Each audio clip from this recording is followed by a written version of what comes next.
Welcome to another Teen Brain Break. My name is Amy, and today we are making expression masks. These are super easy and fun to make. All you need is some paper, markers, some sort of stick, I'm using pencil crayons, some tape, scissors, and of course a camera. Step 1. Cut a sheet of paper into 4. Step 2. Draw a different mouth on each piece of paper. Emojis make great inspiration for this.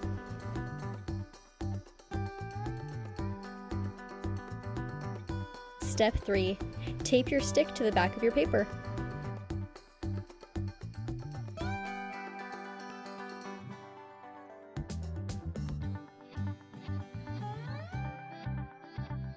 Step 4. Take funny pictures. This is your photo booth moment.